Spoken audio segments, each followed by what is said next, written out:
Então o Vasco acertou a contratação do Alan Saldívia junto ao Colo-Colo. O Cruz Maltino vai comprar 50% dos direitos do zagueiro e também terá a opção de compra de 20% dos direitos. Essa informação é do jornalista Venê Casagrande, do SBT, e nosso colega, que traz sempre muita informação também envolvendo o Flamengo. Então o Venê anuncia que o Vasco acertou a contratação do Saldívia, zagueiro do Colo-Colo. Que tal, meu amigo Garoni? É um jogador que o Diniz está de olho há muito tempo, né? O Diniz enfrentou ele na temporada passada, gostou muito do Saldívia. O Vasco já tentou, temporada passada não, temporada retrasada, na verdade, que a gente virou o ano, a gente vai errar algumas vezes isso aqui. Mas lá em 2024, o Diniz enfrentou ele, quando estava no Cruzeiro, se eu não estou enganado, e chamou a atenção do Diniz. É um zagueiro que gosta de jogar com a bola nos pés, a gente já falou um pouquinho sobre ele aqui nos últimos dias, assisti alguns jogos do Saldívia pelo Colo-Colo, é um zagueiro uruguaio, tem aquela característica mesmo de zagueirão uruguaio, de gostar de contato físico, de disputar o tempo todo no jogo mais físico, mas é um zagueiro que gosta de jogar com a bola nos pés. No último campeonato chileno, foi inclusive o jogador com a maior média de passes certos do campeonato. E é um zagueiro que gosta de sair para construir, gosta de conduzir a bola. O Diniz cobra muito, né, que seus zagueiros, quando não tem opção de passe, carreguem um pouco mais essa bola, até para atrair marcação, para gerar espaço para outro jogador receber. É uma característica que o Cuesta, por exemplo, tem no Vasco, o Robert Renan tem também, de conduzir, de subir um pouquinho mais com essa bola, para atrair a marcação e gerar espaço para outro jogador depois de receber essa bola. O Saldívia tem essa característica. Então, não é um zagueiro tão alto, tem 1,80 e pouquinho, assim, não é aquele zagueiro, mas gosta desse contato físico, tem boa velocidade, já chegou a jogar algumas vezes como volante, um pouquinho mais avançado, até por ter um pouquinho mais, assim como o Cuesta também. Então é um zagueiro que dá pra gente colocar muito dentro do perfil ali do Cuesta, por exemplo, né? Que é um zagueiro que tem um pouco mais de velocidade, não é tão alto, mas gosta de jogar mais numa imposição física e gosta de jogar com a bola nos pés. E aí vale a gente lembrar que o Vasco, o Lemos, que foi um dos contratados do Vasco na temporada passada, não vingou, estava emprestado pelo Atlético Mineiro, o contrato acabou e o Vasco não renovou. Lucas Oliveira, o Vasco também utilizou muito pouco ao longo da temporada, não renovou, o Vasco tinha até contrato com ele, na verdade liberou o jogador, está acertando com o Mirassol. Então o Vasco já liberou 2 zagueiros do seu elenco. O Robert Renan tem um empréstimo só até o meio da temporada. O Vasco precisa exercer a compra dele, então o Vasco ainda vai ter 6 meses para definir uma possível compra do Robert Renan. Quanto custa o Robert Renan, Garoni? Cara, eu preciso confirmar aqui os números, mas era algo lá para 40, 50 milhões, tá? Era um valor bem alto. Quem detém os direitos dele? É o Zenit, da Rússia, se eu não estou enganado. Tá? Ruim de negócio. Que foi onde teve a negociação, quando ele vai lá para fora, foi exatamente a negociação do Yuri Alberto. Vou até confirmar para você aqui, mas se eu não me engano é isso. Então o Vasco precisa... Na verdade, quando ele chegou por empréstimo ao Vasco, ele já chegou com passe fixado, tá? É o Zenit, né? Ele estava no Al-Shabaab da Arábia Saudita, mas ele pertence ao Zenit. Posso até pesquisar rapidinho aqui. Mas o Vasco então já se desfez de alguns jogadores para essa posição e por isso a necessidade do Saldívia chegar contratado. E o Vasco já tinha problemas, mesmo com os jogadores que tinha, né? Lucas Oliveira, Lucas Freitas. Lucas Freitas talvez tenha sido o que mais rendeu, assim, ao Vasco dos reservas. Mas o Vasco em muitos momentos jogou com o Hugo Moura, por exemplo, de zagueiro, que não estava bem nem como volante. Então, assim, o Vasco tinha Robert Renan e Cuesta, que passou a ter só na reta final do Brasileiro. Foi quando o Vasco conseguiu escapar, inclusive, do rebaixamento e sonhar até com algo melhor no Brasileiro. Mas até então a dupla de zaga era João Vitor, que foi vendido, e o Lucas Freitas. Então era uma dupla de zaga ali que estava... João Vitor muito questionado, Lucas Freitas uma incógnita. Então o Vasco não conseguiu, até a chegada de Robert Renan e Cuesta, firmar essa zaga. Quando firmou, faltava banco. E o Cuesta pode disputar a Copa pela Colômbia, então o Vasco pode perder em alguns momentos o Cuesta e tem essa questão do Robert Renan que ainda precisa definir. O Cuesta já renovou o contrato dele automaticamente, tinha uma cláusula para o Vasco pagar e renovar por mais um ano, já foi renovado, já está com o contrato em vigor no BID, então o Vasco mantém, pelo menos até meio do ano, Cuesta e Robert Renan, Cuesta até o fim do ano, Robert Renan até o momento, até o meio, e aí até confirmei aqui, 10 milhões de euros, que é o valor do Robert Renan, dá 54 milhões de reais, é muita grana. Então é algo que o Vasco ainda precisa definir. Idade, hein? 22, jovem. Bem novo, né? Mas seria a maior contratação da história do Vasco. É um valor que o Vasco nunca pagou por nenhum jogador. Mas aí é o mesmo valor que está sendo pedido, por exemplo, a gente fazer uma comparação, zagueiro também, pelo Nino, né? O Nino que está lá no Zenit, 10 milhões de euros é o valor que pelo que se sabe, que quer o Zenit para liberar o Nino. Não quer liberar, mas parece que com 10 milhões de euros tem negócio. E olha, eu vou arriscar dizer, eu acho que o Fluminense vai pagar. É coisa de mais 2, 3, 4, 5 dias. Eu acho que isso vai acabar acontecendo. Mas... Lucro de 100%, né? Comprou por 5 milhões, não foi? Mas só que faltava pro Nino, ali naquela altura, 1 ano de contrato. Sim. E ele não queria renovar, então em 6 meses ele ia poder assinar pré-contrato e tinha um compromisso dele verbal.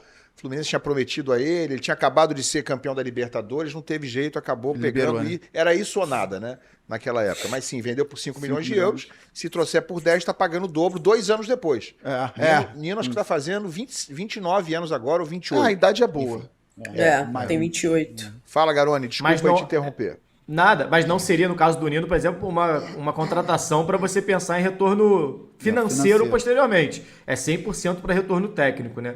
Então o Vasco se movimenta, é um valor, o que a gente tem de informação relativamente baixo. O valor que o Vasco pagaria pelo Saldívia, do que a gente tem informação extraoficialmente, seria de $1,5 milhão, 8 milhões de reais, por 50% do passe do Saldívia. Então, assim, não seria nenhum valor exorbitante, acho que é um valor dentro da realidade. Saldívia é um zagueiro jovem, tem 23 anos de idade, se eu não estou enganado. Então é um jogador que o Vasco ainda pode usar durante muito tempo, vai talvez atingir ainda esse auge da carreira, né, que acontece entre os 25, 26, 27. Então o Vasco está trazendo um jogador para essa condição que acho que chega para lutar por titularidade, tá? Eu acho que assim, por mais que Cuesta e Robert Renan estejam encaixados, tenham feito bons jogos, eu acho que o Saldívia é mais físico, por exemplo, do que o Robert Renan. É esse zagueiro mais zagueiro. Né? O Cuesta teve momentos assim também, mas o Cuesta até na reta final do Brasileiro andou dando uns vacilos, acabou ficando para trás em algumas jogadas, tirou o pé numa bola contra o Juventude, que saiu um cruzamento do gol de empate, depois o Juventude vira em cima do Vasco dentro de São Januário. Então, assim, acho que é um jogador que chegaria para lutar por posição, até pela moral que ele tem com o Diniz. Mas, assim, independente de ser titular ou não, cara, a gente tem visto cada vez mais no Campeonato Brasileiro a necessidade de você ter elenco. Hoje você não joga com 11, você joga com pelo menos 16 jogadores. E o Vasco, muitos momentos da temporada, sofreu quando teve que mexer no time, caía o nível do técnico da equipe e o time começava a ter dificuldade, ainda mais na posição de zagueiro. Então o Vasco hoje, confirmando, não oficialmente, informação do Vene Casagrande, que já teve o acerto, falta o Saldívia chegar no Rio de Janeiro, fazer exame, assinar contrato, mas confirmando isso, acho que o Vasco traz um bom zagueiro para entrar nesse rodízio, nessa rotação do elenco, que vai ser necessária ao longo da temporada. Né? Alguém mais lembra aqui do Saldívia? Eu confesso que não lembro do Saldívia no Colo-Colo. Ele atuou nessa temporada passada. Raíza, tem alguma opinião aí em relação ao Saldívia? Tem alguma coisa a acrescentar? Ô, Ilan, não lembro muito dele, né? Mas eu acho que, assim, foi um pedido do Diniz. O Diniz deve ter acompanhado bastante ele, mas me chama a atenção hoje esse tipo de movimento de um jogador que vem do futebol chileno. Eu tenho conversado com muita gente do mercado e essa galera tem falado que há uma procura muito grande hoje mais por jogadores colombianos e equatorianos, por entender que a liga hoje é uma liga, tanto a equatoriana quanto a liga colombiana, são hoje ligas mais fortes e mais competitivas do que a liga chilena, até mesmo que a liga uruguaia.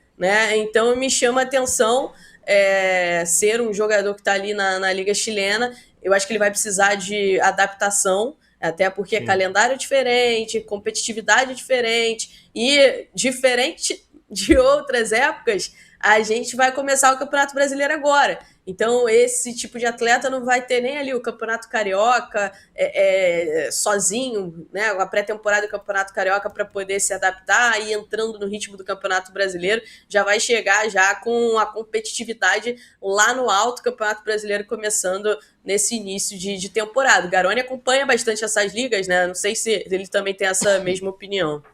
Sim, então... Tem sido uma movimentação do Vasco, já tem algum tempo que o Vasco se movimenta na América do Sul, O Vasco constantemente busca um ponta, tanto que chegando Rojas e Saldívia, o Vasco ultrapassa o número de estrangeiros.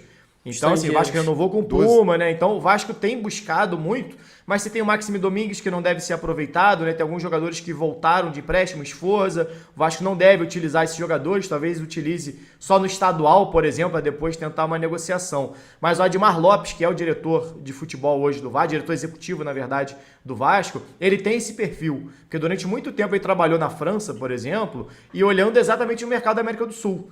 Então é uma busca constante, sempre foi do Admar Lopes. Se a gente lembrar, o Vasco trouxe o Cuesta na última janela, trouxe o Andrés Gomes na última janela, então o Vasco costuma procurar. Acho que a grande questão em relação ao Saldívia, apesar da liga mais fraca, é a questão de ter enfrentado, por exemplo, numa Sul-Americana, né? Então o Diniz foi uma pedida, o que a gente tem de informação, que foi uma pedida diretamente do Diniz. Claro que isso passa uma aprovação dos scouts, tem uma aprovação interna também para avaliar o jogador, e aí acaba que tem um peso ali também, acho que da pedida diretamente do Diniz. Mas isso é natural. O Vasco, inclusive, até acho que se arrisca em muitos momentos fazendo isso. O Vasco constantemente busca jogadores em ligas inferiores, e aí, cara, é contexto. Não adianta você ver um jogador, às vezes o cara tá jogando muita bola nos Estados Unidos, que seja, pode ser que já melhorou a liga, mas dependendo do time.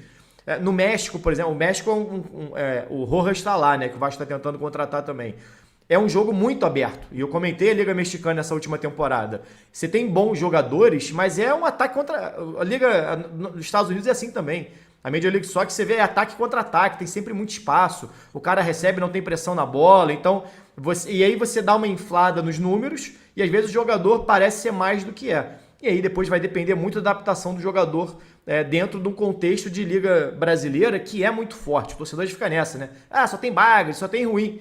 Amigo, se você pegar as outras ligas, você botar, a gente viu isso numa Copa do Mundo de Clubes, por exemplo, você começa a ver que o enfrentamento não é tão simples assim. Não à toa o futebol brasileiro vem dominando o Libertadores, por exemplo. Né? A América do Sul não tem como não dizer que o futebol brasileiro não domina. Né? É o grande domínio, não ganha o Sul-Americano, mas Libertadores, que é o principal, ganha sempre. Então é muito do contexto.